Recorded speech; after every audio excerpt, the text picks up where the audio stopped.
there's got to be some kind of like responsibility that comes along with that daunting task of wanting to be the place for, I guess, an Asian voice. Oh, of course. It's a big responsibility. And so is it like Asian voices in Western countries, or what's your guys' like real model here? I think that a majority of our team is in America, obviously. So we do cover a lot of Asian American news, and we cover a lot of news from like a Western Asians, viewpoint in a sense, right? And the whole premise of Next Shark has been very, very organic. I mean, I don't know if you guys know, but it started off as an entrepreneur site for millennials. I remember that. I like that a lot because it spoke to me. Yeah, exactly. And we did well for a little bit, but we didn't do it. It wasn't at a scale where it's like, wow, we could really like, make a living off of this or whatever, right? And we were just trying to figure out, okay, well, what's our angle? What do we do, right? But then we noticed that a lot of our Asian-centric content was doing well. So whenever we showed like an Asian entrepreneur or like technology in Asia, we saw like an uptick in traffic and just people sharing our content online, and it, for some reason, just spoke out to them. So we're like, okay, let's do a little bit more of that.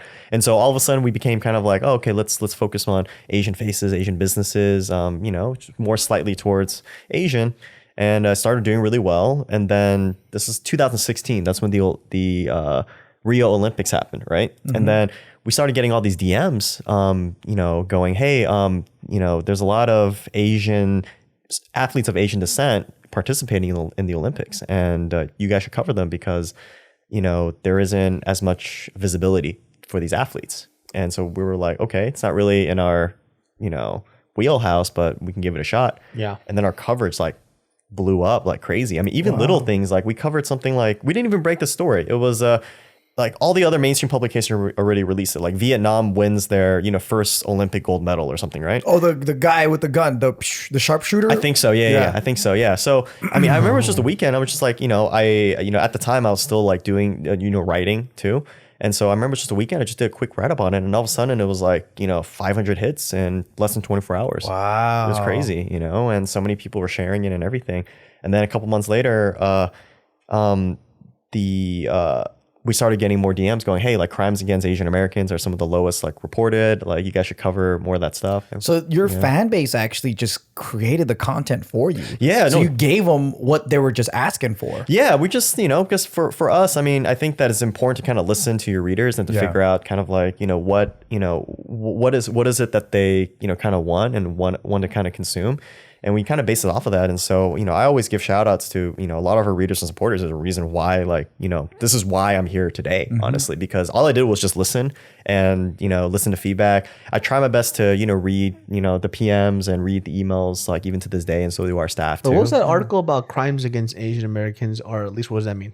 Just like, for example, like, how do you say it? Like, let's say the whole Dr. Dow's situation. Remember, so that one actually like really, really put us on the map. I mean, when that Vietnamese American doctor was forcibly dragged off the flight, he was like bloodied and everything. And again, we weren't the only publication report on it. I mean, tons of publications reported beforehand, but because we built such a solid Asian following at the time, there was this like analytics company that was just like trying to rank how much engagement a Facebook post got based on a certain subject. And so when they were ranking based on the subject surrounding this, Next Shark actually our coverage ranked number 3 across Facebook. Wow. It's crazy. Like we beat out New York Post, and there was like all these major publications under us. I was like, wow, this is crazy. I mean, it's the stories are right. I mean, I feel like, it's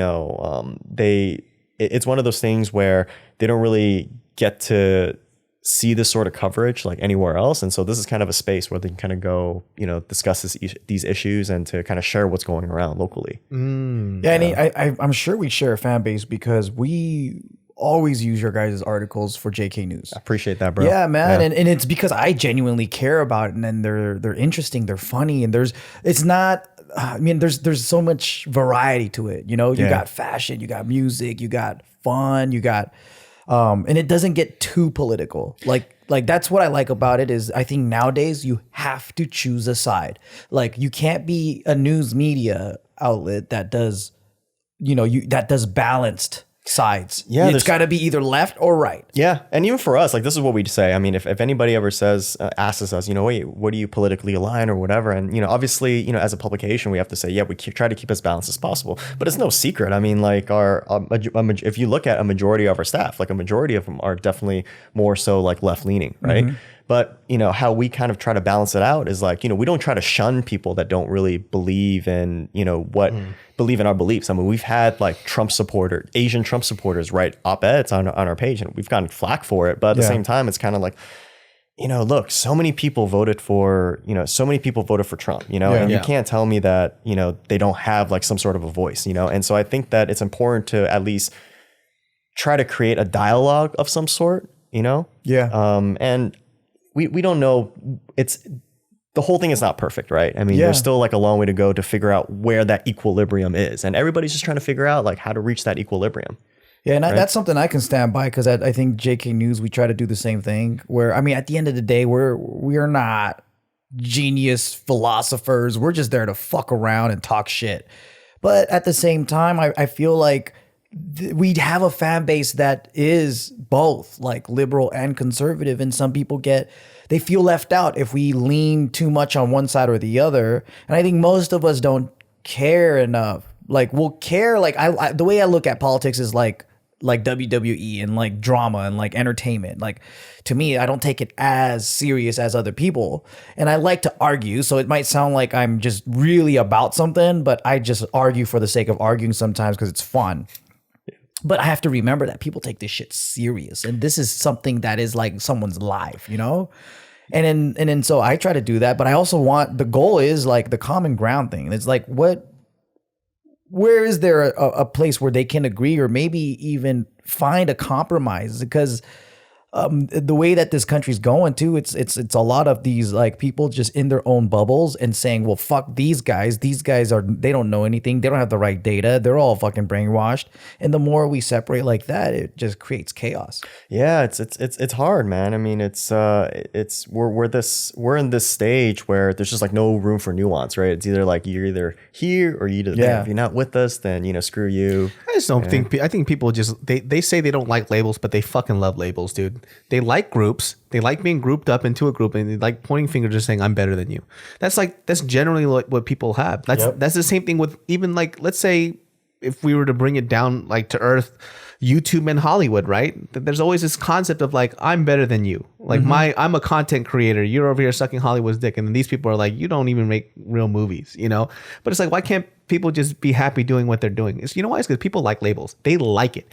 There's this thing where people are going on right now. They're like, oh, don't label me this, and that.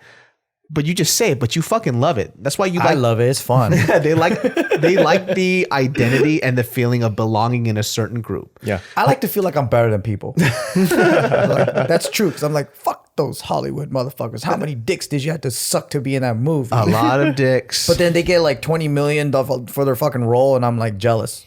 Oh yeah, for sure. It's hard, man. And then they get to go to the Oscars, sit next to Lil Jon. Lil Jon in the Oscars. That's what Lil Jon is doing. Every Oscar.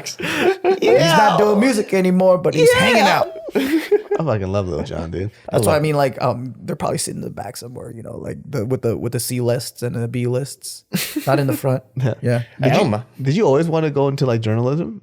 No, dude. You know what? The funny thing is, in college, I got like, I think I tested still at like a high school reading level. Like I'm a dumbass, dude. Like that's fucking funny. It's crazy, dude. It's funny because my parents had that whole thing where it's like, oh, Benny's gonna be. When I was born, they had this high bar for me where it's like, oh, Benny's gonna be a doctor someday. No, I could see it in his face. He's gonna really save lives and stuff, right? Yeah. And when I got into kindergarten, they realized they had to lower their bar like crazy. That's fucking funny, dude. It was like back in kindergarten, I gotta tell you, like your own parents had. As soon as you got into kindergarten, you made them lose hope. That's fucking funny, bro. Dude, like that's I remember hilarious. First parent-teacher conference. I remember like during spelling tests, you're supposed to, I don't know how it was for you guys during kindergarten, right? But when we took spelling tests, right? You take a piece of paper. There weren't desks at the time for some reason. There was small desks, but you had to like kind of pick a corner and kind of listen to the teacher. I was one of those kids that was just drawing. I'm like, I didn't pay attention. I didn't know what was going on. I was so oblivious to what was going on. That's fucking funny. So I was just like, so by the time everybody handed in their spelling tests, is like, I'd have pictures all over mine. And Yeah. then and I remember like the bar was so low that at the end of the year, like, you know how they give you report cards, they write comments and stuff, Yeah. right? Like, Benny's really improved. I mean, he stopped talking. I got most improved too. They were like, Benny's really improved. He stopped talking when I talk. He doesn't make weird noises like, in the corner. He understands that timeout is it's a punishment now. It's not, room to just like,